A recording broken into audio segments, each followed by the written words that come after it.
gracias por acompañarnos en una nueva edición de este programa de entrevistas y de opinión, Géneros Digital. En esta ocasión nos acompaña el dirigente del Partido Revolucionario Institucional en Sonora, Ernesto de Lucas Hopkins. Gracias, Ernesto. Al contrario, gracias a ustedes. Muchas gracias. También está con nosotros Arturo Clark. Muchas gracias. El ingeniero Barragán, nada menos que el editor de Géneros Digital. Buenas tardes, muchas gracias.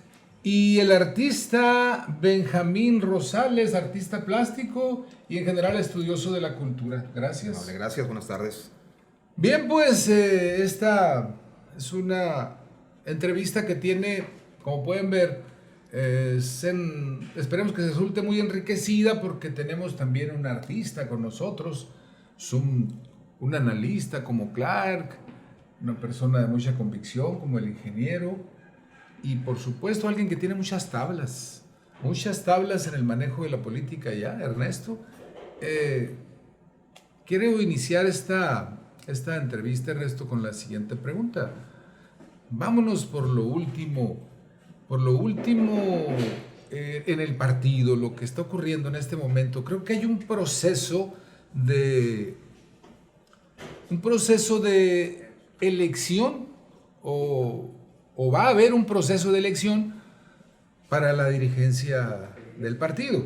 Pero en esta ocasión hay una especie de comparecencias. ¿Cómo le llaman ustedes de los aspirantes al puesto? Bien, pues en primer lugar, muy buenas tardes, muchas gracias, ingeniero, y a todos ustedes. Buenas tardes. Benjamín, Roberto, señor Clark, por esta oportunidad. Sí, mira, evidentemente esto es algo que estamos haciendo de forma extraoficial, en aras de entender muy bien algo que a título personal les explico, que es el hecho de que tiene que haber un cambio en la dirigencia. El periodo para el cual fui electo vence el 22 de octubre de este año, y en virtud de eso, pues empezamos a tener estos tipos de ejercicios que van desde personas que aspiran a ocupar la dirigencia hasta una especie de catarsis interna para que cada quien analice a su forma de ver las cosas, qué pasó, qué es lo que sigue, qué se tiene que mejorar, qué áreas de oportunidad hay, en qué nos equivocamos.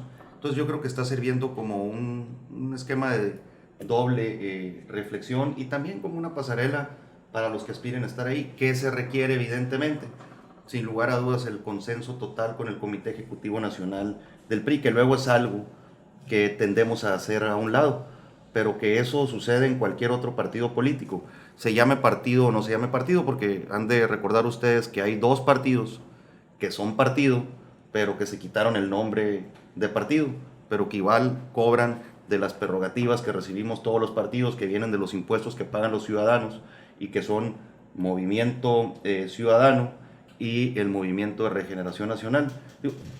Menciono esto porque también son partido. Entonces todos ellos requieren tener, llámense como se llaman, llámense partido o no, este consenso con sus comités nacionales, y esa es en la etapa en la que estamos.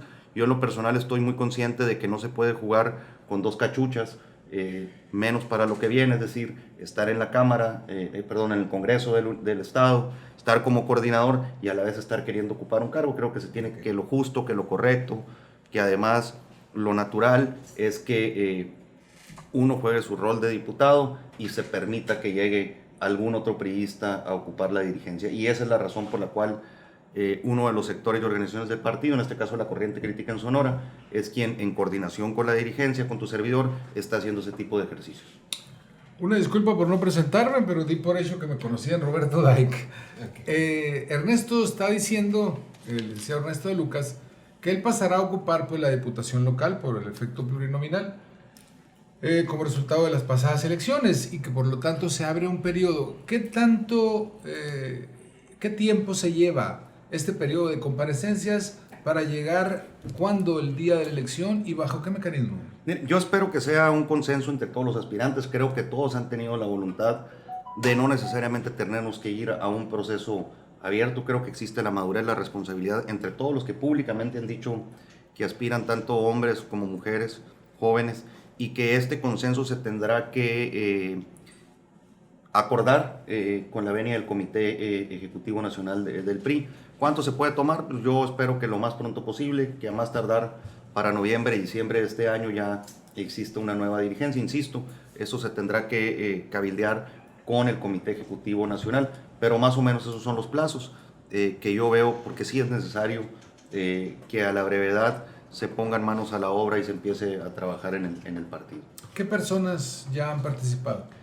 Se empezó con Bulmaro Pacheco, quien a su vez es el presidente de la Fundación Colosio en Sonora. Le continuó la diputada electa Natalia Rivera. Siguió posteriormente Pascual Soto. Luego el sábado estuvo Humberto Robles Pompa. Esta semana estará la secretaria general Kitty Gutiérrez. El sábado estará el actual diputado y coordinador de la fracción del PRI, Rogelio Díaz Brown. Faltarían, así que recuerde a bote pronto, Carlos Silva, faltaría David Palafox, y todos los que están pidiendo espacio se les está abriendo, ya sea, originalmente era para jueves, pero pues fueron tanto que tuvimos que abrir nueva fecha los sábados, y ahí quien lleva el calendario y todos los subsecuentes, Manuel Hernández Montijo. Muy bien, tenemos una diversidad, pero el partido, el PRI, siempre se ha uniformado en criterios, ¿Notas diferencias en cuanto a las propuestas de cada quien? No, yo creo que todas van muy encaminadas a que o cambiamos, y cuando digo cambiamos no nomás es una retórica simple, Roberto, tiene que ver con algo que por ejemplo la Fundación Colosio tiene muy clara y que ya estamos trabajando en ello. El partido en su esencia tiene que cambiar a través de un mecanismo que se denomina la Asamblea Nacional. Es ahí donde se discuten los estatutos, el proyecto, el plan de acción, etc. Y ese es el marco en el cual los priistas de todo México se congregan en mesas de trabajo municipales, luego estatales, luego regionales, y se llevan ahí a la convención los acuerdos y se discuten por mesas y por temas. Esto debió haber ocurrido en marzo del 2020. Con motivo de la pandemia se fue postergando, y ahora la idea que tiene el Comité Ejecutivo Nacional es que este ejercicio sea entre febrero y marzo, de cara a nuestro aniversario, el 4 de marzo, como una fecha que no necesariamente tiene que ver con el PRI, sino con la primera etapa que vivió el PRI el 4 de marzo del 29, cuando éramos el partido nacional revolucionario. Entonces, por eso esa es la fecha que siempre tradicionalmente se lleva a cabo la asamblea, y para ello queremos llegar con una propuesta seria. Oye, que el PRI tiene que cambiar de colores, que el PRI tiene que cambiar de nombre, etcétera. Bueno, ahí es donde se discute. Como partido que tiene un compromiso por ser el creador del partido, un distinguido sonorense, Plutarco Elías Calles, es la razón por la cual queremos ir de esa forma con una propuesta de avanzada. Ya que pase o no, pues eso es otro boleto, pero para eso queremos llegar ya bien preparados, y es ahí donde veremos realmente en el esquema nacional qué sucede. Nosotros por lo pronto vamos con una visión de que el PRI tiene que cambiar sus esquemas de ser un partido donde las decisiones se toman en el Distrito Federal o en el seno del Comité Ejecutivo Nacional, para dar paso a que sea de lo local hacia lo nacional. Arturo Clark es analista político en esta mesa que organizamos con un entrevistado. Le preguntaría a Arturo, o le pediría su opinión. Ernesto de Lucas está diciendo o cambiamos, dice, ¿no? Pero él está hablando de un partido que incluso lo recuerda, es un partido que creó el gobierno, formado por el gobierno, es un partido de Estado. Así nació, como un partido de Estado. ¿Qué opinas sobre esto, Clark? ¿Crees que es posible que cambie? Pues, desde mi perspectiva, yo creo que pues, todos podemos cambiar, ¿no? Tienen un reto tremendo, enorme. Yo creo que la imagen del partido ha sido pues, muy lacerada en mucho tiempo. Pero yo creo que hay buenos elementos. Es cuestión de que se pongan a entretejer las diferentes posiciones y crear sinergias entre ellos. Pero de que tienen que cambiar, pues sí, yo creo que sí tienen que cambiar. Es un reto tremendo que deben de tener. Adelante, Aras. Coincido, mira, es un partido que nace como un ente aglutinador de todos los movimientos sociales que surgen en el periodo post-revolucionario. Las causas, las agrupaciones, etcétera, no necesariamente son las mismas.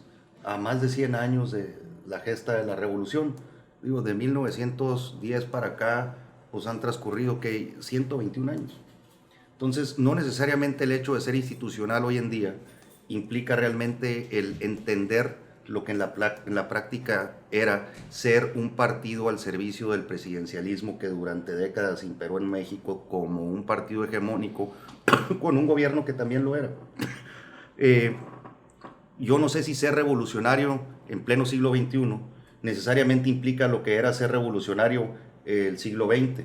Yo no sé si hoy por hoy estas sean las armas que tenemos que enseñar al ciudadano a utilizar en lugar de las carabinas o del resto de los utensilios que se utilizaban en la revolución. Yo no sé si ahorita una causa, lejos de pedir tierra, sea pedir acceso a la información.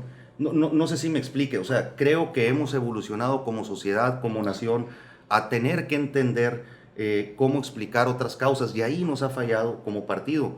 Desconozco si los sectores de organizaciones y las causas que abanderan necesariamente son las mismas o tienen que evolucionar. Digo, si en un periodo del 29 al 46, en menos de 2 décadas, tuviste 3 evoluciones, pues ¿cuánto tenemos desde entonces sin evolucionar como partido? Entonces sí creo que esa etapa es en la que sí tenemos que ser muy autocríticos y entender claramente que una cuarta evolución del partido no necesariamente está reñida con la realidad actual que vivimos. Una realidad actual, ingeniero, dominada políticamente en el país por Morena ocupando desde la presidencia de la República hasta los puestos más importantes pues en el país, realmente, desde el momento que tienes el poder ejecutivo. Me gustaría preguntarte por qué el partido que llevaba el liderazgo en las cuestiones de cuestión electoral aquí en el Estado de Sonora, incluso pues establecido todavía por el gobierno de Claudia Pavlovich, que desastrosamente, igual que el panista de Guillermo Padres, pues terminó por dar los resultados que todos los sonorenses ahorita estamos hastiados de ellos. Porque de primer lugar se fue hasta el tercer, cuarto lugar, el PRI, teniendo gente y teniendo liderazgos como el que tú enarbolaste en un determinado momento, y a sabiendas de que se hubieran podido dar muy buenos resultados, y sin embargo parece que ya era un cadáver viviente pues el PRI. Mire, evidentemente todo gobierno sufre un desgaste, y eso es parte que creo de 10 años para acá se vive en la sociedad con una mayor rapidez a como era antes. Son tantas las expectativas con las que se llega a una campaña que no necesariamente se cumplen. Son años en los que se ha dejado de tener recursos extraordinarios para los estados, y que cada vez más el esquema de federación dentro del pacto fiscal tiende a sufrir un mayor desgaste y un mayor recorte, y el centralismo, creo, empieza a volver a tener en el péndulo un mayor valor a como lo tenía antes. Si algo debemos de reconocerle a los gobiernos neoliberales es que al menos existía, y digo neoliberales para parafrasear al actual presidente de la República, al menos existía una visión republicana, y existía realmente un peso a lo que para mi gusto es quien tiene el principal contacto con el ciudadano, que es el municipio. Si usted ahorita voltea, derivado de varias razones, desde esquemas en los que los municipios rebasaron las facultades y se endeudaron, hasta el hecho de que no hayamos tenido excedentes petroleros como en antaño, pero hoy por hoy creo que el centralismo, al menos de los últimos 3 años para acá, le está pegando al pacto fiscal, con la visión republicana con la que estaba, y que el 115 constitucional y la razón de ser del municipio y sus facultades tienen que tener también una evolución. Ahorita, salvo ejemplos muy raros, creo que San Pedro Garza por el nivel socioeconómico que tiene, la cultura que existe y la forma en que se refleja, yo no sé si tengamos que voltear a ver a otras naciones para ver si el esquema de los condados, si el esquema de las zonas urbanas, si la situación esta de las áreas metropolitanas es a lo que tengamos que llegar, porque sí creo que está muy desgastada la figura del municipio y del estado. Entonces, volviendo a su pregunta, se quedó a deber en el gobierno. Yo creo que se asumieron los costos, los gastos de no tener una mayoría en el legislativo, de no tener un solo diputado del PRI en el Congreso de la Unión, de evidentemente no haber contado como en otros años con los excedentes petroleros, con el reparto de participaciones federales, en los porcentajes que eran antes. A fin de cuentas, ¿quién termina juzgando esto? Yo creo que el tiempo. Y si a mí me pregunta, ¿quedó a deber este gobierno? Yo creo que no, cuando se sopesan las cosas positivas, las cosas negativas. ¿Qué si se ganó? Por ejemplo, creo que una buena relación con la federación, que creo que hizo falta, siendo autocrítico, haber sido precisamente más duro en la exigencia de mayores recursos para Sonora, porque no era de ninguna forma, ni es, ni seguirá siendo algo comparable lo que de aquí aportamos a la federación y lo que se nos regresa a los sonorenses. Y creo que los últimos 3 años la mayoría... ¿Qué porcentaje es más o menos? De cada 10 pesos solamente se le regresan a los sonorenses entre 1.8 y 2.5. Entonces, sí, eso es algo que tenemos que analizar dentro de un nuevo esquema de pacto federal. Si ustedes se fijan, yo en octubre del 2019 ya como presidente, del 2020 ya como presidente del PRI, esa era mi postura, que teníamos que levantar más la voz como gobierno. De ninguna manera implicaba una emancipación territorial de la federación, ni tampoco el querer hacer valer lo que dice nuestra Constitución de ser un Estado libre y soberano, no, sino en términos fiscales, sí generar un movimiento en el que se volviera a revisar precisamente los esquemas de participación y reparto de los recursos en torno a los estados. No nos des, pero tampoco nos quites, esa era nuestra postura. Cuando te pregunto sobre las diferencias que pueden tener los panelistas, que son los aspirantes a la dirigencia del partido, es porque en el ambiente de la campaña, el PRI pierde por el estigma de la corrupción. Qué buena pregunta. Ese es por un lado, el estigma de la corrupción a nivel nacional, y en el caso específico de Sonora, esa sombra de corrupción como crítica y un abandono de la gobernadora hacia su partido. Mira, la gobernadora estuvo en todos los consejos políticos. A lo mejor existía la sensación de que todo gobernante saliente tenía la tentación de incidir en la designación de candidatos. No fue el caso. No fue el caso ni para el candidato a gobernador, ni para los asuntos propios de la alianza, ni tampoco para la definición de candidatos. Entonces creo que eso puede dar pie a esto que otrora, sobre todo cuando se tenía gobernador priista, pues era una práctica común de la que nadie se espantaba ni tampoco se llamaba extraño. Fuera de eso, ¿qué te puedo decir? Sí me hubiera gustado ver más a los funcionarios de primer nivel en el gobierno del estado involucrados en las tareas diarias de su partido. Sí creo que eso falló, no es el caso concreto de la gobernadora. ¿Y en cuanto a la corrupción? Y en el caso concreto de la corrupción, es un lastre que venimos arrastrando desde el 2012, que llegamos nuevamente al gobierno federal, y ahí al partido le falló garrafalmente el hacer que los funcionarios públicos acudieran a rendir cuentas al interior del partido, no como un ente juzgador ni mucho menos, sino como un ejercicio que tiene que llegar para quedarse. Esa era una de las propuestas, de hecho, que hacía ahora en uno de sus planteamientos Natalia Rivera. ¿Por qué?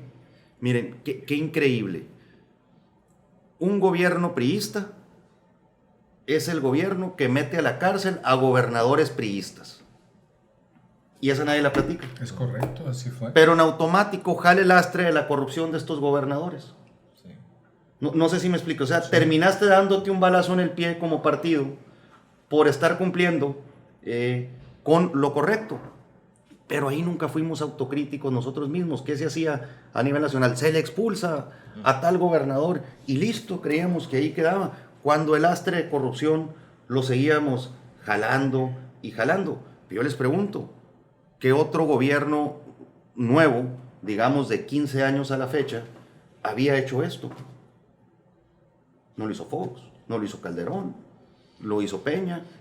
Yo les pregunto si lo hizo López Obrador. No, pues esto ya va para la mitad. Entonces, nomás imagínate qué increíble es eso, porque esa luego se nos olvida.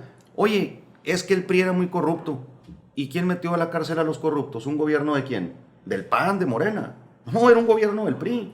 Entonces, ¿dónde estuvimos los priistas para exigir, para declarar, para reconocer eso que se hacía? Agachados, comprando todo lo que en las redes sociales, por cierto, que ya no son tan benditas, en aquel entonces vendía muy bien el presidente de la República, sin sacar la cabeza, agazapados, pues porque volvimos a caer en una institucionalidad que nos sirvió, no hasta el año 2000, nos sirvió hasta el 94 y nos llegó a alcanzar en el 94 todavía, no porque eran muy institucionales, porque en el 94, después del asesinato de Colosio, la gente salió a votar con miedo.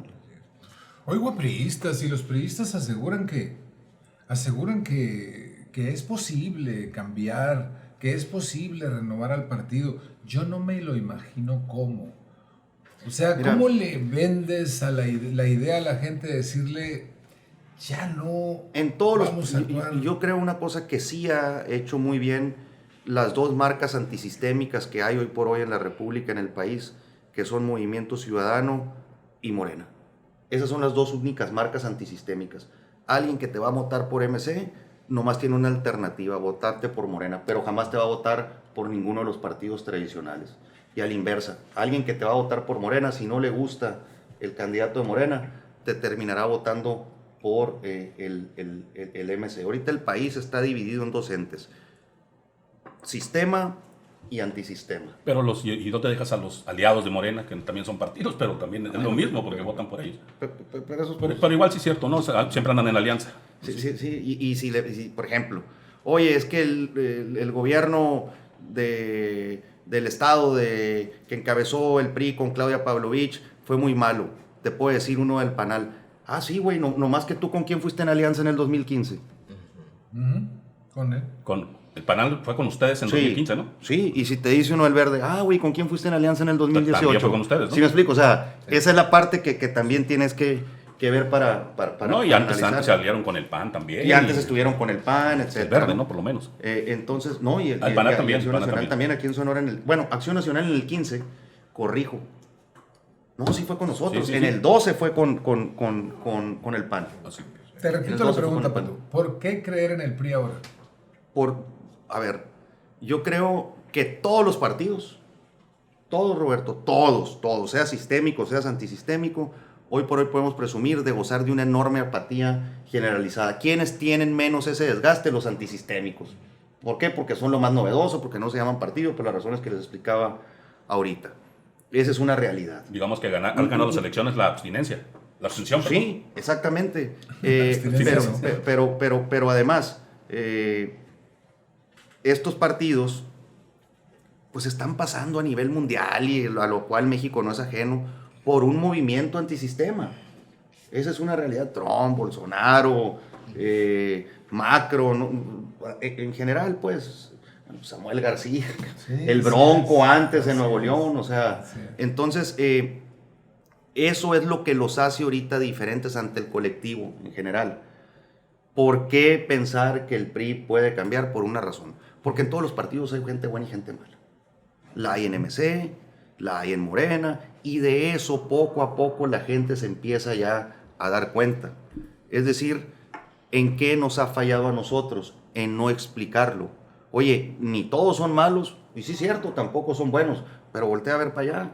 Oye, es justo que si yo ahorita hubiese pasado por actos probados de corrupción y de repente levantas la mano y dices, ya me cambié a Morena, ya te limpiaste. Pues el presidente suele hacer eso, ¿no? Les da su santa bendición y ya se le quitan todos sus pecados. A ver, por ejemplo, la otra vez alegaba con alguien de Morena. O sea que una transición que yo creo debió haber existido en México a una izquierda no tan radical como la de Morena, que la historia indica ocurrió en el 88 y no se da en el 88, y un responsable ya casi probado tumba el sistema y ahora pues ya está en Morena y es su principal ícono o es un ejemplo. Hablas de Bartlett. De Bartlett, o sea, explícame eso. ¿Cuál congruencia, pues? No que muy democráticos, no que reconocen los errores de la historia en el pasado, etcétera. Y aparte es el que nos cobra la luz a todos. No sé cómo les ha llegado el recibo, pero pues no ha bajado, ¿no? Es un hecho. Entonces, esa parte es lo que tenemos que contar, que por quedarnos en la institucionalidad del pasado, y ahí yo asumo mi responsabilidad como priista, pues no hacemos. Ernesto, Por ponerte un ejemplo, vamos a decir que es muy bueno. No, es correcto. Creo que tu opinión tiene que ver con esa confusión social, pues. Claro, y el hecho que hemos comprado nosotros mismos el estigma de eres del PRI, eres corrupto, entonces no hables.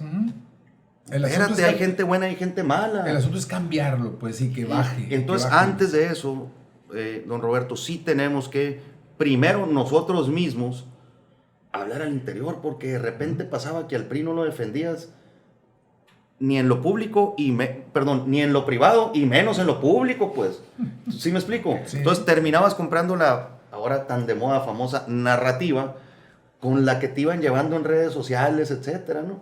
Ya terminabas quedándote callado.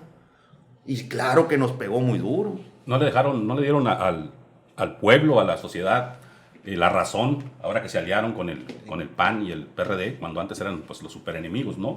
Era el archirrival, la Acción Nacional sobre todo, a la alianza esa, a la que acuñaron durante tanto tiempo los morenistas y los de la 4T, o ya no sé cómo llamarlos, del famoso PRIAN, que siempre se negó que existía. No, con esa alianza no lo certificaron ustedes. ¿No sienten que lo que le dieron valor a lo que tanto les criticó, sobre todo? Pues es que acuérdense que ustedes que antes era el primor. Pues sí, yo también lo digo, yo digo lo que dicen ellos. ¿Sí me explico? Ajá. Entonces, era una alianza que se tenía que hacer, fue perfecta, ¿no? Fue imperfecta, sí. Creo que perdieron, el que perdió más fue el PRI, ¿no? Yo creo que fuimos los que más perdimos aquí, sobre todo la negociación aquí en Sonora, creo que nos faltó ser más consistentes, pero bueno, nosotros entramos a esa negociación política con la óptica de la campaña. El PAN entró con la óptica de partido, y creo que ahí es donde se pudo haber salido un poquito de equilibrio la situación. Pues ya quedó el PRIAN, ya éramos de todos modos, el desgaste ya lo traíamos como marca, como entes sistémicos, como partidos tradicionales. Te quiero formular la pregunta muy concreta, sin ánimo de sacarle vuelta. La respuesta finalmente es otro asunto. Porque tradicionalmente el Ejecutivo tenía mano en la dirigencia del partido, del PRI, porque tradicionalmente así ha sido. ¿Cómo no percibir que en esta ocasión puede estar ausente la clave? No. A ver, en la decisión para yo llegar a la dirigencia del partido. Yo pienso que Natalia Rivera sería la presidenta automática que sigue, porque es la muy cercana a la gobernadora. A ver, yo llegué con todo el aval y en acuerdo con la gobernadora, pues era la primer priista y va a seguir siendo la primer priista porque así se designa hasta el 13 de septiembre. ¿Y ahora? Y el gobierno en turno es el principal priista. Debiera ser así, no haber una separación. Sí, pues, no más que a partir del 13 de septiembre, Claudia Pavlovich tiene bien claro cuál es su rol como exgobernadora. Y eso es algo que se le tiene que reconocer desde la perspectiva positiva, no desde la perspectiva negativa. Pues dime cómo se iba a ver cualquier exgobernador queriendo dejar todavía en el partido a un sucesor. ¿Tú lo ibas a ver bien? No, definitivamente no, pero... Y en esa tesitura, que es algo que hay que reconocer, veo yo a la gobernadora.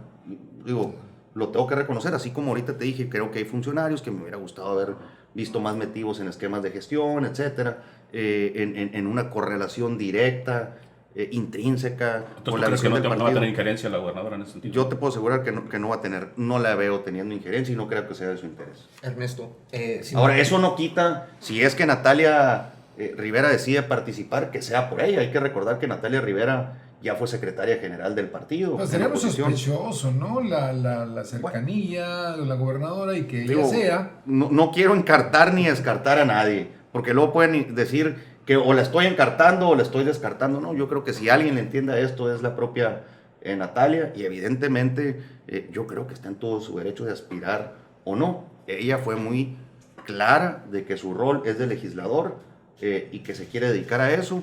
Sin embargo, bueno, todo puede pasar de aquí en adelante, no descartemos ni encartemos a nadie. Y sí, no veo yo a la gobernadora inmiscuida en temas políticos menos del partido pasando el 13 de septiembre, porque no es su esencia. no por otra cosa ni porque la quiero minimizar. Lo quiero dejar muy claro. Benjamín, ¿quiere preguntar algo? Sí, Adelante. muy rápido, sí. Mira, Ernesto, ya tenemos tiempo tú y yo conociéndonos y coincidiendo en aspectos tanto sociales como meramente de la cultura, ¿no? Obviamente, pues conocemos tu trayectoria dentro de la política, que yo creo que en lo particular ha sido muy, muy significativa y te lo reconozco. Pero sí me gustaría mucho saber, tú como presidente del partido, ¿cómo ves esa relación de los retos a enfrentar en los próximos años? Es decir, ya con la 4T aquí instalada en Sonora, pues ya sabemos los resultados, etcétera. En cuanto al tema de la cultura y las artes en el Estado, en virtud de que la sociedad ha sido afectada, obviamente, pues por los acontecimientos y el retraso que ha significado pues el tema de la pandemia, que es algo ya, si quieres tú, muy trillado. Pero bien, yo sé que no nada más es la cultura, hay muchos rubros como el de salud, el de la economía, etcétera, ¿no?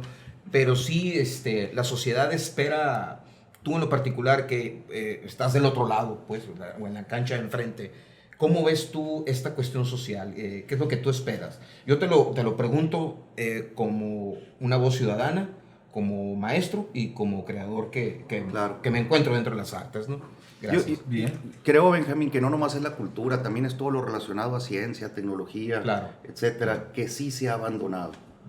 Como lo que yo siento de 12, 15 años a la fecha llegó a ser un sector que empezó a evolucionar, que empezó a establecerse, Y de repente que llega empezó esto, a agarrar ¿no? auge, Sí. y ahora pues sí han sufrido recortes graves, y no eran esquemas naturalmente burocráticos. Y yo creo que eso es lo que no se puede permitir que ocurra en Sonora, y sí al menos dar lucha independiente del género en el que estés, Claro. del área en la que te desenvuelvas, para que pues no se menoscabe el presupuesto, que de por sí es raquítico, Sí. que se le pueda dar expresión a las diversas segmentos al interior de la misma, pero que esto no quede nomás en un discurso. Sí. Ojalá no se aplique la política nacional en ese tema, en el de arte, en el de ciencias, en el de tecnología, en el propio espacio de la cultura como tal. Y te lo comento porque sé que tú eres una persona sumamente sensible en cuanto al tema de las artes, ¿no? Sí, claro. Hemos coincidido en algunas exposiciones, etc. Digo, no le entiendo mucho, pero créeme Pero que me algo gusta. hay, ¿no? Sí. Me gusta Perfecto. cantar. Muchas gracias. Sí, no, al contrario, Gracias. muchas gracias. Aprovecho la pregunta del maestro porque te escuché en otra entrevista donde decías que tú, ahora que ocupes la diputación, pues serás una persona que apoyaré, dice, al gobernador si veo que las cosas están bien, con mucho gusto. Yo no voy a ser un opositor por opositor nada más. En ese sentido aprovecho esto para preguntarte, ¿ves posible un mejor estado con Alfonso Durazo considerando la relación presidencial? Y aquí me quito la cachucha de priista. Ajá. Creo que después de cada sexenio todos tenemos la esperanza, si es que somos sonorenses por encima de nuestra militancia, como es mi caso, que le vaya mejor al Estado.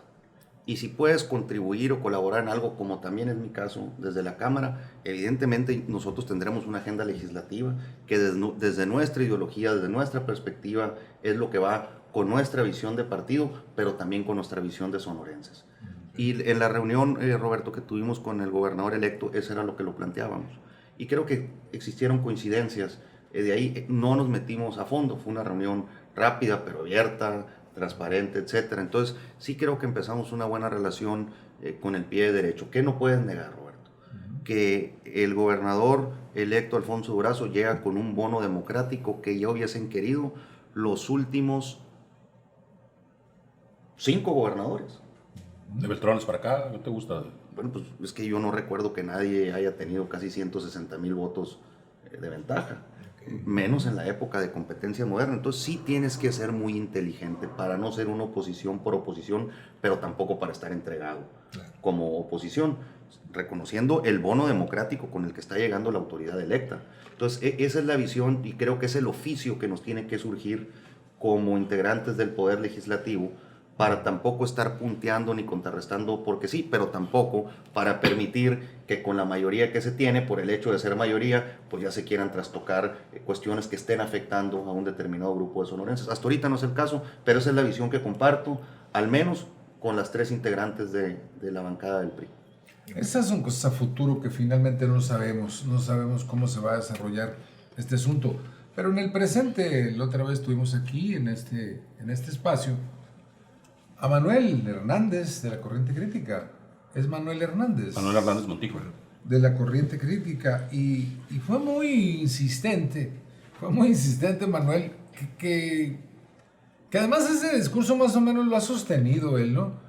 Que en el sentido de las nuevas dirigencias que vienen, espera que saquen la mano los grupos tradicionales. Pues uno piensa en los grupos tradicionales, Mario Fabio Beltrones, los grupos tradicionales, pues esos de poder que están en Sonora, en la política, que han estado siempre. Por eso hay una especie de desconfianza, pues, de desconfianza en la democracia partidista, en la democracia priista. Yo todavía no me queda claro si ese consejo político que va a elegir el nuevo dirigente está influenciado o no, como diría Manuel, por esos grupos políticos que ponen al que quiera. Mira, yo no veo de ningún exgobernador la intención de asumir un rol definitivo en la próxima designación. Es más, insisto, eso se tiene que cabildear y consensuar con el Comité Ejecutivo Nacional. Evidentemente el rol de este sector de organización del partido, que es la Corriente Crítica, siempre ha sido el de ser un ente al interior del partido impetuoso, etc. Pero tú sabes quiénes conforman el consejo, ¿no? Precisamente Manuel tiene sus consejeros, otra organización, la CTM, tiene sus consejeros, la CNC tiene sus consejeros, los jóvenes tienen, la Red Jóvenes por México tiene sus consejeros, otro sector que se llama la Unidad Revolucionaria tiene sus consejeros. Entonces, pues mi pregunta ahí es, pues ¿dónde están los exgobernadores? Ellos, pues valen un voto el de ellos, con el rol que siempre tendrán en el Consejo Político Estatal del PRI, bajo la figura ex oficio. Todos los que fueron gobernadores y los que ya fuimos expresidentes del partido, somos los únicos que ya, como una atención de manera vitalicia, tienes tu espacio dentro del Consejo. Eso se llaman los ex oficio, que ahorita del PRI quedan 3, Ocaña, el exgobernador Ocaña, el exgobernador Beltrones y el exgobernador Urs. Esos son los 3 exgobernadores ex oficio. ¿Ustedes ven alguno tomando decisiones? No. Pues el resto son los expresidentes de partido que ahí estamos. Que Miguel Ángel Murillo, que Bulmaro Pacheco, que Alfonso Molina, que Ruibal, que tu servidor, que la exgobernadora a partir del 13 de septiembre, todavía gobernadora Claudia Pavlovich, en su rol de exgobernadora y expresidenta del partido. Entonces no veo yo esa intromisión, y todos tienen su determinado porcentaje. No veo a ningún exgobernador ahorita hablándole a Rodolfo Jordán, por ejemplo, que es el dirigente estatal de la CNC, para decirle que sus consejeros voten por alguien. No veo a Claudia Pavlovich hablándole a Javier Villarreal para decirle que la CTM vote por alguien. No veo a Eduardo Urs hablándole al de la Red Jóvenes por México para que sus consejeros voten por alguien. Entonces, no, yo veo eso de una forma distinta a la de Manuel. Es más, no veo a nadie hablándole a la Corriente Crítica porque sus consejeros voten por alguien. Pero bueno, son siempre pues, cuestiones que se tienen que decir y actuar, etcétera. Entonces tampoco nos podemos espantar, menos a estas alturas. Pero hay corrientes internas, ¿no? Dentro de cualquier, digo, yo en todos los partidos lo hay, ¿no? Hay en el grupo, pues es muy identificable que la gobernadora es beltronista, se dice, ¿no? Hay otros que, pues, que a lo mejor no, y de mí, pues, se dice que soy bursista, luego que era claudillero, etcétera. O sea, ya ¿cómo se dice? El membrete que cada quien le quieren poner, pues es muy válido y cada quien lo interpreta. Correcto. Y lo ve como quiere. ¿Tienen alguna pregunta? A ver,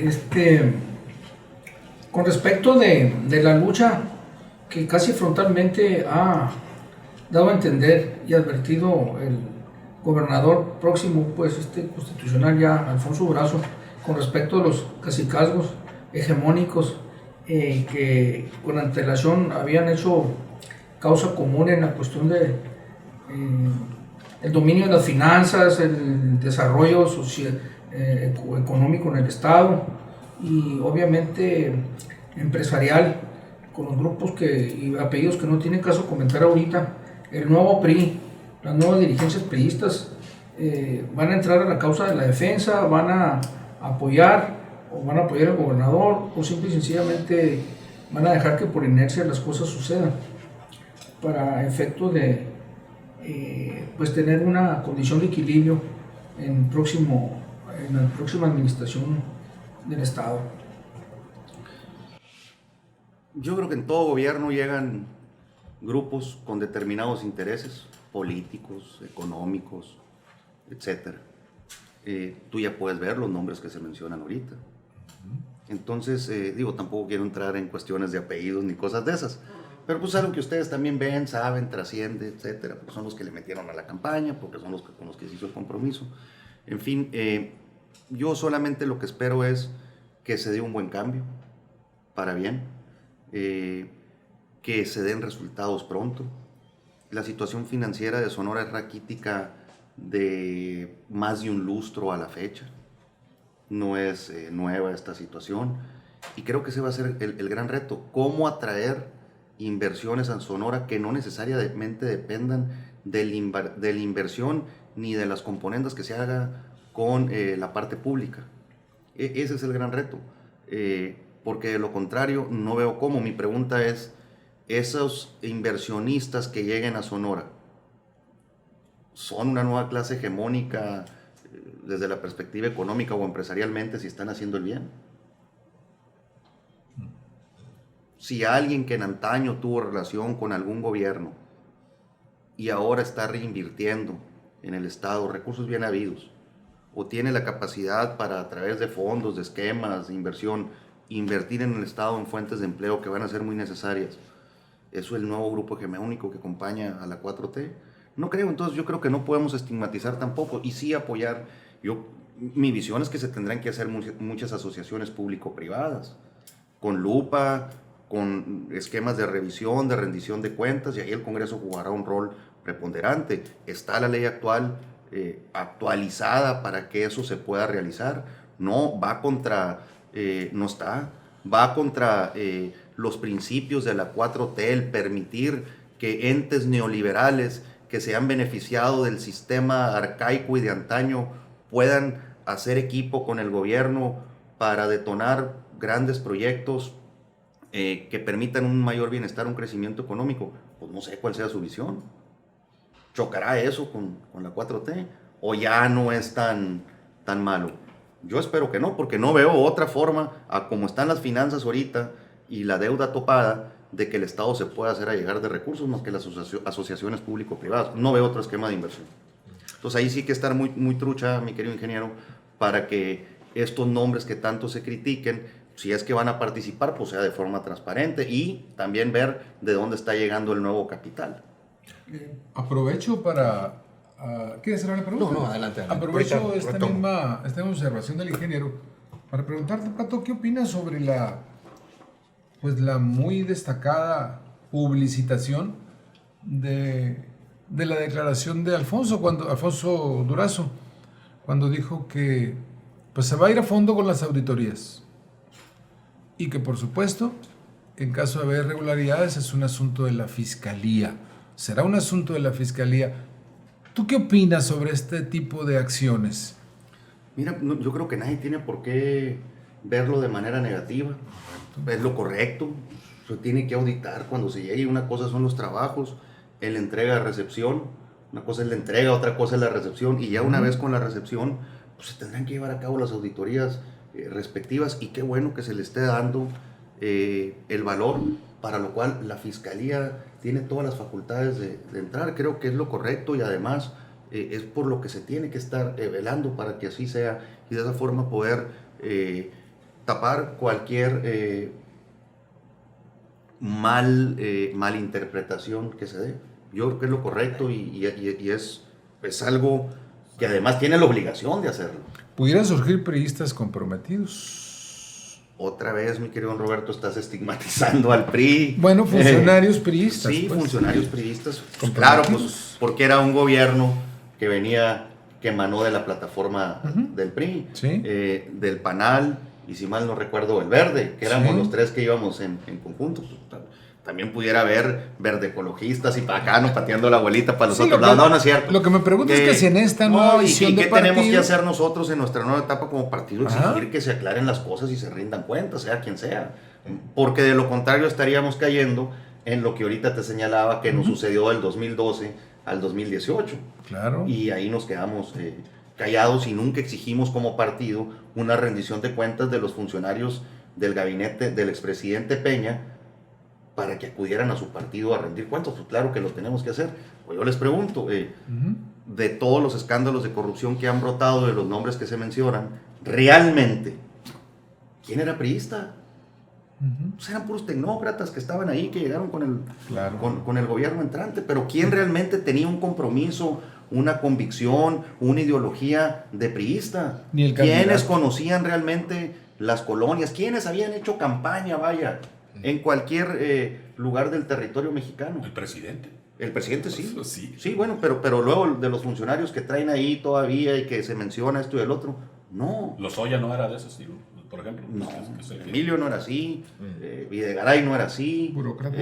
No, era la parte Burócratas. técnica pues del gabinete, no necesariamente gente que tú veías vivir una vida de partido. Se apropiaron en su momento de los No, digo, como controles del sucedió tal partido. vez a mediados de los 80s, cuando surge esta lucha entre los tecnócratas y los políticos, que da pie a la decisión de los políticos del PRI emigran a la posterior conformación del Partido de la Revolución Democrática, PRD, Sí. cuando con el presidente de la Madrid llega un ala de técnicos y que empieza a, lo digo a título personal, ¿no? Sí. Que empieza a pasar o que empieza a desplazar, perdón, a la parte política con la que tradicionalmente había gobernado el PRI. Si me permiten, así Adelante, rapidito, sí. ¿cómo has visto tú, Pato, esa relación entre lo político y la parte de los sectores informativos en cuanto a cómo han recibido la información, obviamente ahora con este paradigma, ¿no?, de la pandemia, etcétera? ¿Qué tanto tú lo has visto como un aspecto benéfico? Porque ya se sabe, ¿no?, que ante las crisis pues viene la innovación, etcétera. ¿Cómo has abrazado ello tú?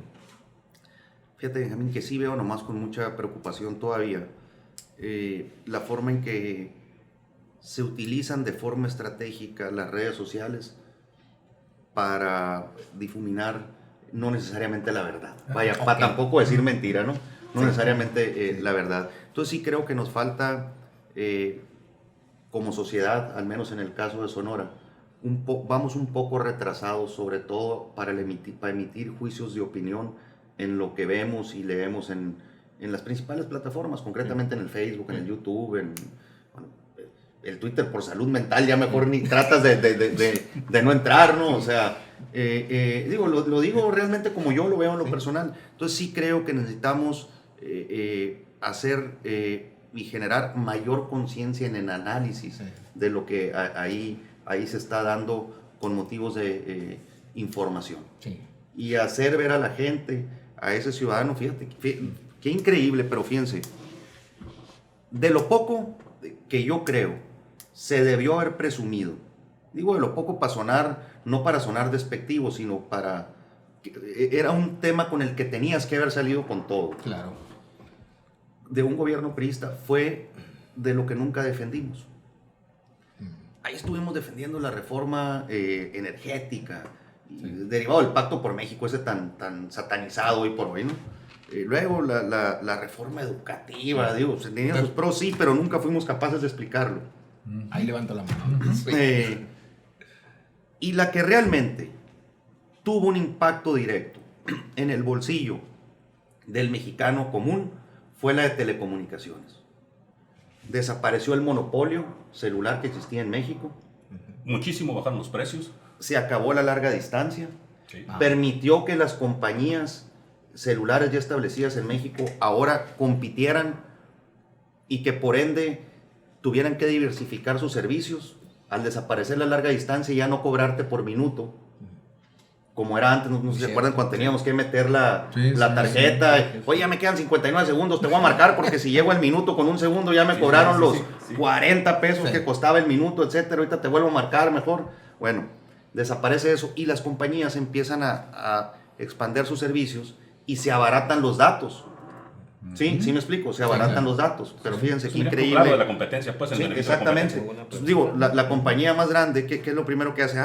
Pues yo tengo cómo competir con datos. Claro. Entonces, si me van a competir por voz y ya estamos iguales, pues me pongo a competir con datos. Y fíjense lo irónico, y te abre gratis 2 plataformas para que ahí no te costaran los datos, que es lo caro, ¿no? Digo, todavía te metes tú a navegar en cualquier navegador, en el Google, en el Yahoo, en el que quieras, y si te chupan los datos.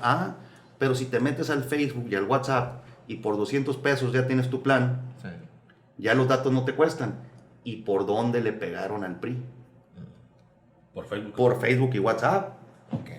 Increíblemente lo que tú hiciste con tu reforma para abaratar costos, para que se tuviera una competencia, cuando la competencia lo abre, es la caja de Pandora que abriste para que por ahí te regresaran. No sé si me entiendan Sí, claro. lo que hicimos. Pero también Y pregúntenme grandes ustedes golazos. cuándo el PRI, como partido, dio a conocer las bondades de la reforma de telecomunicación. Bueno, es que se durmió en los últimos años. Pues. Claro, Yo te voy a por hacer eso es una autocrítica que yo hago. Pero eso es una buena reforma que nadie nos puede cuestionar. Y nunca hablamos de ello. Te voy a hacer una observación al respecto, Ernesto. Gracias. Que yo también siempre he comentado porque cuando estuvo Padres en el gobierno, pues más que haya sido todo lo corrupto que fue y pues que ya se le fincaron sus responsabilidades o no, que no me corresponde a mí entrar en ese tema. Pero yo creo que también ahí fue cuando realmente resurgió la fuerza de las redes sociales y fue más el golpe mediático, la gente se empezó a dar más cuenta porque todo lo que salían pues a las redes sociales. Yo creo que recibió un gran golpe también por lo que tú comentas, el gobierno ¿Te acuerdas de Padres? De los malnacidos cuando se quería poner el impuesto de la tenencia? Fue un movimiento, que surge pues, de las redes sociales. Así las es, por lo convocatorias de hacían por ahí. ese salió por lo de las placas, ¿no? Por lo de la tenencia. Sí, cuando se quería cobrar la tenencia, exactamente. Daniel Cordero estaba ahí. Sí. Oye, Pato, pues yo pienso que anímicamente se debe sentir muy mal uno de perder una elección tan terrible, ¿no? Y tú en la dirigencia, ¿no? Pues de la Y tú en chingada, la dirigencia. Oye, Pato, debe de estar más informado, por supuesto. No hemos tenido ese acceso. ¿Qué va a pasar o qué pasó con el ex candidato a gobernador? No, mira, yo veo seguido a Ernesto Gándara, tengo mucha comunicación con él. Ajá. Increíblemente a mí me ha servido mucho la forma tan rápida en que le dio vuelta a la página. Nos vemos una vez por semana, a veces con temas, a veces sin temas. Lo procuro. Creo que es un hombre que esa parte nos está dejando a nosotros, de levantarte muy rápido de las cuestiones pues, no tan positivas. Y lo veo yo, por lo que me ha platicado, ya inmerso en un esquema nacional de política, está yendo y viniendo seguido al DF, pues por su paso desde el Comité Ejecutivo Nacional del PRI hasta por Presidencia de la República, siendo delegado de Semarnat aquí, en el Senado, ha construido muy buenas relaciones y muy buenos lazos, y creo que la plataforma del Va por México le sirvió muchísimo para mantener y ampliar incluso estas relaciones allá. Entonces está ahorita metido en esos temas, y es algo que me da muchísimo. ¿Se quedaría en México él? Yo creo que va a estar yendo y viniendo. No lo veo, al menos en el corto plazo, tan metido en las decisiones locales, sino ya con una visión más nacional. En la pregunta que te hizo ahorita, Daike, ¿qué es? ¿Cómo se pronuncia? Porque luego, Como gustes, Daike. Daike. No te Oye, preocupes. tenían ustedes, hasta donde yo entiendo, 33 municipios gobernando en el estado. Bueno, ahorita todavía los tienen, Mira, ¿no? como PRI, o sea, que Bueno, fue el origen PRI. era más bien Son 18. en coalición con los tres, ¿no? Sí, pero el origen era el PRI. Ok, los 18. O sea, el que eran- proponía el candidato era el PRI. Ajá. Ahí estamos en 18. 18 O sea, solamente. realmente de origen PRI es Imuris, donde fuimos solo, y 17 donde íbamos bajo los dos esquemas de la alianza, candidatura común o coalición. Ok, y ahorita ¿cuántos van a quedar? ¿Cuántos ganaron el PRI en esta que va a entrar? 18. Ah, Éramos no. 36. 36 eran los Éramos resultados, 36. entonces perdieron la mitad casi. Sí, por decirlo sí, así. sí, sí. Tenían 5 diputados, ahora llevan 3, ¿no? No más que los 5 era pluris. Y los 3 van a ser pluris también, ¿no? O Dos de elección. de la, Sí. de la El local. distrito 6 de ¿Karina? Hermosillo y con Eli Sayar en el 6 Eli y Karina Sayar. Zárate en el distrito 9 también de uno Hermosillo. en el Nueve. pluri nomás. ¿Cuántos Dos diputados van a pluris, tener? 4. 4 van a ser. ¿El PAN 3? El PAN, 4. Cuatro. El PAN ganó también 2 distritos. Ok. El 4 de Nogales y el 10 aquí en Hermosillo. Ok. ¿Y MC con 2? 2 plurinominales. Que tenían 1. Y el PRD, por el convenio que llevamos con ellos, le alcanza también para un plurinominal. Ok. Perdón, ¿el 10 lo tiene el PRI por pluri? No, el distrito 10 es del PAN. Es del PAN. Se ganó como coalición con Alejandra López Noriega, pero es origen PAN. Y lo propio el distrito 4 se gana como candidatura común, ¿no? Alianza. Pero esa también la tiene el PAN. Y a nivel nacional, pues perdieron Otra vez los las 7 3 gobernaturas, ¿no? Eran tiene- 13 de ustedes. Se queda sin No, ninguna.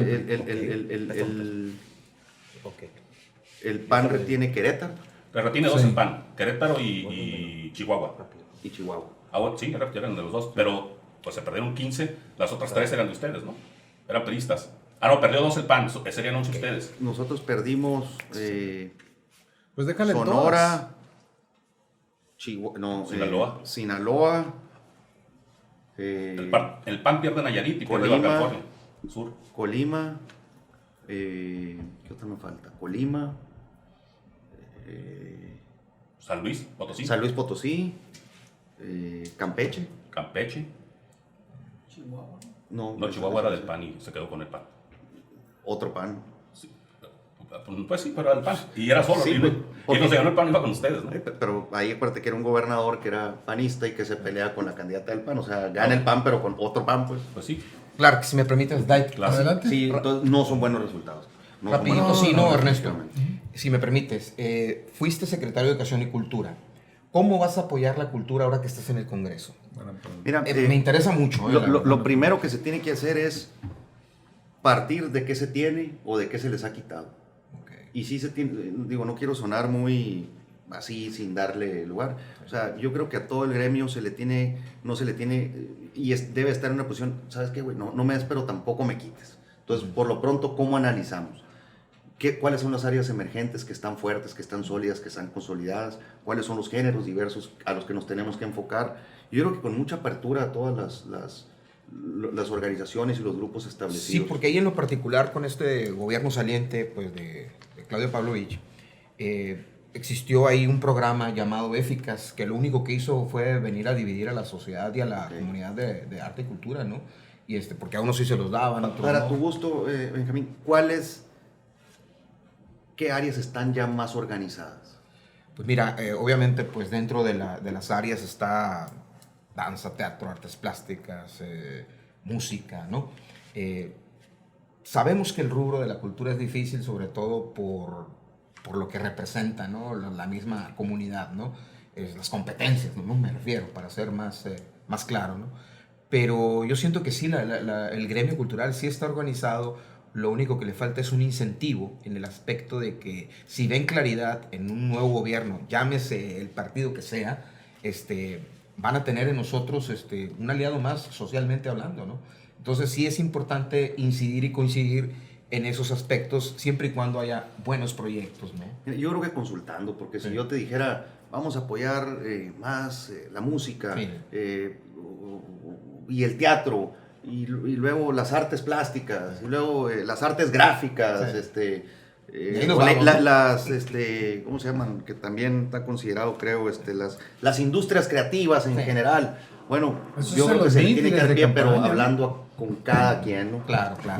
Y Coincido. satisfaciendo las necesidades con los que se dedican a eso, no Sí. queriendo inventar lo que uno desconoce. Pero que lo primero que tienes que hacer es tener la madurez para decir, en ese tema yo creo que los que tienen que decirnos qué hacer son los que están inmiscuidos en eso. Oye, Pato, Gracias. yo no sé, esta pregunta se me antoja muy lógica. Si el objetivo de la alianza PRI-PAN, pues no solamente fue derrotar a Morena, sino tratar de llegar al Congreso con mayoría, pues. Independientemente de los resultados electorales, el objetivo es que pierda Morena el 2024. En ese sentido, uno esperaría la lógica de que la alianza continuará. Me pregunto si en Sonora ya existe esa instrucción de que no se pierda esa alianza y tratar de avanzar en asuntos conjuntos, PRI-PAN. Somos partido con vía nacional. Entonces creo que para nosotros es muy significativo el evento del día de antier, donde se consolida el bloque a nivel federal. La firma que hicieron. Bueno, para estar en bloque en la Cámara, ¿no? Sí, así es. Creo que Morena empezará como nunca a sufrir el desgaste natural que se sufre cuando se generan expectativas y evidentemente no se pueden cumplir, o porque no hay el talento, porque no hay el oficio, o porque no hay los recursos, o porque no hay ninguno de los tres. El mejor ejemplo es la capital de Sonora, para mi gusto, uno de los electorados más inteligentes y sobre todo más exigentes. Inteligentes y exigentes que existen en todo el estado y el noroeste de la República. Es un municipio que experimenta transiciones de forma pues paulatina. Un tema sabroso, si les parece. A ver, ¿qué tienes que decir en cuanto a la consulta? Me representa sumamente interés. Nada más que la conteste con la que estabas contestando. Porque estás aquí enfrente. Entonces, volviendo a tu pregunta, sí creo que se habrá de replicar aquí. Sí creo que se habrá de replicar aquí y en el resto de las entidades. Con acciones previas incluso. Sí, y otra vez de forma inteligente. Empezando por la Cámara. Yo más que, o sea, suena cliché decir, seremos una oposición responsable. Yo creo que tenemos que ser una oposición técnicamente responsable. O sea, lo que tú cuestiones, lo que tú exijas, tienes que sustentarlo en datos, lo tienes que tener probado, no nomás lo puedes criticar por criticar, y creo que esa es la parte que Acción Nacional, que es un partido que surge para hacer oposición al partido hegemónico, siempre ha entendido muy bien. ¿Qué te puedo decir de los perfiles que estarán en la Cámara? Bueno, al menos en mi caso yo creo que te puedo hablar por Natalia Rivera, que fue secretaria general del PRI, no tiene gobierno, vemos perfiles que nos crecemos cuando no tenemos gobierno. Me queda claro que va a ser una oposición muy dinámica entonces. Yo creo que dinámica, pero abierta, transparente y sobre todo, otra vez, técnicamente responsable. El Congreso nuevo no contestataria. No, pero no dejada tampoco. ¿Cómo te lo explico? Colaborativa, pero no colaboracionista. Ernesto, el Congreso nuevo, el federal, ya yéndolos más a nivel nacional, pues para mí me queda claro que el partido en el poder, aunque les causa resquemor, realmente les fue terrorífico para ellos haber perdido la mayoría calificada con sus partidos achichincles ahí, ¿no? Va a ser muy, muy importante para ellos negociar para ciertos cambios en la Constitución e ideas que tenían. No, con ningún partido chico les alcanza. Yo ya saqué los números, no les alcanza, tiene que negociar con, pues es más, ni con uno de ustedes, tendría que negociar hasta con dos de esa coalición, no creo, no sé ni si con el PAN le alcance. No veo al PAN negociando con Moreno. No, por eso te digo, es el peor, porque, pero no me acuerdo si con ustedes sí les alcanza. Como si invitaran a Palacio a Felipe Calderón. No veo al PRI tampoco. Pero pues, de por ahí se anda, él abrió la posibilidad de yo creo que el bloque que PRI se consolidó apenas hace 48 horas, creo que fue el sábado. Sí, así es, se ratificó. Tumba todos los mitos que pudiese haber al respecto. Eso es lo importante, ¿no? Y ahí todos los priistas debemos estar enfocados en que se mantengan. Esa es mi visión desde Sonora. Muy bien, a mí pues me ojalá. deja... Oye, pero me faltó una pregunta. Sí, ¿Cuál era?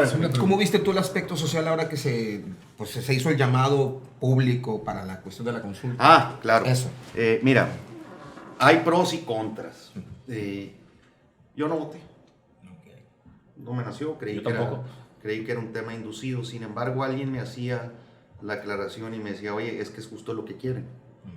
Si tú no votas, el argumento que le das a la oposición es decir, es que la gente no fue a votar porque no la difundimos, porque no les dimos las herramientas y porque el mexicano por tradición está acostumbrado a salir exclusivamente en las elecciones. Okay. Y eso les va a permitir al Morena gobierno a que entonces quieran pugnar para que la consulta se lleve a cabo al mismo tiempo de las elecciones. Y si tú te fijas, por ahí empezaron a surgir algunas voces. Entonces, así fue la original, ¿no? La propuesta original había sido así. Entonces, esos son, yo creo, los pros y los contras. Si me apuro, se me hace un exceso de recursos que si no podemos permitir nomás. que esta farsa de la revocación del mandato, que era igual de farsa que la... Que también la querían poner en estas elecciones. Sí, que la de juicio a los expresidentes. Pues aplícale la ley y punto. Ya Ahí está, ¿por qué no andas? Ya se la quiere aplicar a Ricardo Anaya, dice, ¿no? Pues, ahí sí lo consultó, ahora traen eso, ¿no? Ahí sí Sí. lo consultó. Y así como esos hay otros, pero bueno. Entonces, sí creo que es un gasto innecesario, habiendo tantas carencias y necesidades en México, enfrentando una pandemia, volviendo a los peores días desde que arrancó la pandemia o desde que se declaró realmente por ahí en México. Creo que fue a mediados de marzo del 2020. Hoy sí. estamos en los mismos números. Correcto. Hoy estamos incluso creo que ayer se rebasó el número de muertos. Desde aquel, estamos llegando históricos otra vez. Y seguimos con ese tipo de ejercicios. Creo que hay otras prioridades. Tienes el asunto de la atención a niños con cáncer, de la atención a mexicanos en general que padecen esta enfermedad, del desabasto de medicinas, un desempleo histórico también en el país, sí, no necesariamente producto de las políticas del gobierno, pero sí el mal manejo y de todas las acciones inmediatas que lleva la propia pandemia, ¿no? Y en esa tesitura de la pandemia tan terrorífica que estamos viviendo, una tercera ola, y que quizás no hemos llegado ni al pináculo de ella, ¿qué te parece la insistencia del regreso a clases presenciales? Mira, tiene sus pros y tiene sus contras. Otra vez, Muy bueno. Sí se tiene, digo, si hubiera estado yo en este momento de secretario De de educación, Sí. yo hubiese tomado una decisión de hacerlo escalonado, porque es una realidad también que no hemos medido. El impacto de no haber ido a clases. El impacto académico y el impacto psicológico. Por La eso salud mental. se los adelanto. Ok, sí. Sí. Lo primero que se tiene que hacer en el Congreso es obligar a las autoridades de educación y al gobierno del Estado a generar un instrumento para medir realmente los impactos académicos y psicológicos por el que atravesaron durante toda la pandemia toda la comunidad estudiantil, desde La violencia elemental intrafamiliar. hasta educación básica hasta media superior. Ok. Eso es una de las primeras cuestiones que traemos para presentar en una de las primeras reuniones. Ya con ese esquema ya tú pudieras ver ahora sí cómo lo escalenado que te estaba proponiendo. Dónde sí, dónde no, hasta dónde sí, hasta dónde no. Cuál es la situación de infraestructura real con la que se encuentran en más de 2.500 planteles que existen nomás en educación básica en todo el estado. Y de ahí partir y sí, dejarlo a criterio de los padres. Mira, jefe Clark, era algo que no tienes idea cómo me sucedía cuando en Protección Civil, en aras de cumplir con las disposiciones de la ley ABC, por ejemplo, emitía los lineamientos para recomendar, en aras de evitar un accidente mayor en los centros de trabajo, el suspender las clases. Entonces, el enojo de los padres de familia era, sí, ni llovió, sí, pero ya Protección Civil, al momento de emitir la recomendación, pues ya te pasaba la bolita y la responsabilidad recaía sobre la autoridad educativa. Claro. ¿Qué pasaba ahí? Pues las mentadas de madre de los padres de familia, pues nos las llevaba el enojo, pues nos lo llevábamos nosotros, ¿no? Porque no llovía o porque algo, pero estaba cumpliendo con su papel. Claro. ¿Sí me explico? Entonces, te pongo este ejemplo porque, a fin de cuentas, ¿qué decíamos nosotros? Es responsabilidad de los padres. El que quiera mandar a sus hijos, ahí estará la escuela abierta, el que no, no. Y creo que en esta primera etapa, ante algo que desconocemos qué consecuencias inmediatas va a tener, como es el regreso a clases o escalonado o virtual o etcétera, se tiene que contar totalmente con el aval de los padres de Sería familia. muy importante. Y yo pienso que... Digo, no es que le haya querido sacar la vuelta a la pregunta, pero no tengo una respuesta válida para algo Pero que yo pensaría que desconozco. que tanto se puede pasar, que nos esperemos un mes o 2 meses. ¿no? ¿Y cuál es la capacidad real del Estado? Ahora, otra cosa, la infraestructura que decías ahorita de las escuelas, que a mí me llama mucho la atención, porque pues se fueron todos a sus casas, los maestros, pero pues toda escuela tiene un conserje, tiene alguien que está para eso, ¿no? ¿Por qué lo mandaron a él a su casa? Pues está sola la escuela, ellos debieron de haber mantenido las escuelas limpias, bien. Sí, Hay escuelas que incluso fueron vandalizadas. Por eso, pero Yo hay te aseguro que gente una de gran que mayoría se dedicaba a eso, fue y ella no vandalizada. tenía por qué haber ido a su casa, pues los maestros sí entiendo, pues, pero... Siempre son vandalizadas. El problema fue un error. Fue un error de no dejar a la al persona conserje, para pues. el Sí, claro, mantenimiento exacto. de su- Él no tenía ningún peligro. Sí, así es. Fue un error y tanto astucia la escuela se está obligando a que se cambia nada más. Ahora es una actividad esencial y hay que regresar. Apenas están las primeras reuniones de andan maestros pasando. y ya sale el COVID, ¿eh? Pues sí, cierto, salieron unos ahí enfermos. Sí, ¿no? o sea, esto es increíble. En el DF ya lo hicieron también, pues ya hace como No sé 2 qué meses, tan ¿no? efectiva. Y salieron Digo, no muchos. me quiero poner del lado de nadie, pero una realidad es que no sabemos qué tan efectiva es la Cancino Sí. contra la variante Delta esa. Pues parece que no. Y fue la que les aplicaron. Ok. Muy bien, pues de actividades políticas, de nuevo partido, de tantas cosas. Vimos con Ernesto de Lucas, muy inteligente Ernesto, muy bueno, muy, ¿Te batió muy feo o qué? como dicen, muy bueno para... No. En fin, Yo platico lo que me preguntan y ahí, o sea, tal Está cual. bien, está bien. Claro, No pasa nada. yo le puedo preguntar lo que quiera y él me puede contestar lo que quiera. O sea, está al 100 el asunto. Un último comentario, ingeniero. Pues agradecerle al licenciado de Lucas haber estado con nosotros, y se nos había pasado, estimado Roberto, que pues como otrora secretario de Cultura tiene la voz completa para Sí. dirimir acerca de esta temática, Sí, así sobre es. todo pues emitir consejería al respecto. Esperemos que ya con su nuevo cargo público como diputado en el Congreso del Estado le pegue con singular alegría y haga lo mejor que pueda para dinamizar el Estado en lo que compete, y sobre todo estar puntilloso, como dice él, transparente, claridoso, y obviamente no ser comparsa, pero tampoco bailar la danza del venado, ¿verdad? Como corresponde a todo buen diputado que quiere el escalafón siguiente en su vida política. Muy bien. Benjamín. No, al contrario, agradecer al ingeniero, a usted, Dyke, a Clark, y por supuesto a nuestro invitado especial, pues el Pato. No, que gracias. tenemos un gusto hoy en coincidir con él nuevamente. Muchas gracias. Muchas gracias. Clark. No, pues igual, agradecerte, Ernesto, y desearte lo mejor en la legislatura, por el bien tuyo, el del PRI, el bien de todo Sonora, ¿no? Ojalá Exactamente. dinamicen, más no dinamiten el Mira, Estado, ¿no? tenemos el reto de, después de los partidos políticos, están los diputados con la mayor desaprobación del ciudadano en general en todo el país. Entonces sí creo que ese reto, ese estereotipo bien ganado en muchos casos, Y Sonora no es la excepción. se me tiene que imagino. cambiar. No, por supuesto que no. Se tendrá que cambiar con resultados y sobre todo hablando un lenguaje que te entiende el ciudadano común.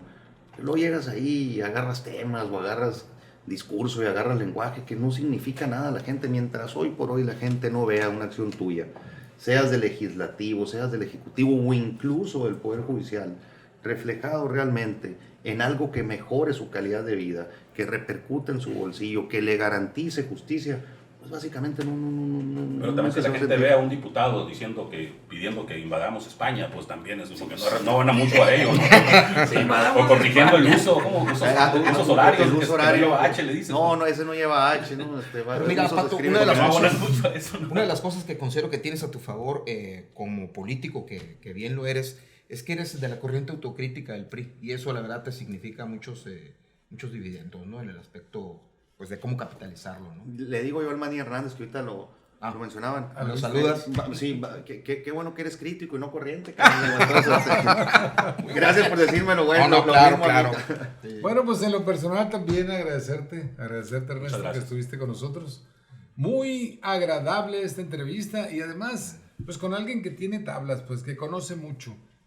Y qué bueno que al final de cuentas, como bien lo comentas, se trata de Sonora y se trata de salir adelante en Sonora. El pleito político siempre va a existir. Y hay hasta fechas que son las elecciones para lo político, político electoral, entonces. El pleito político siempre existe en tanto seamos una sociedad democrática.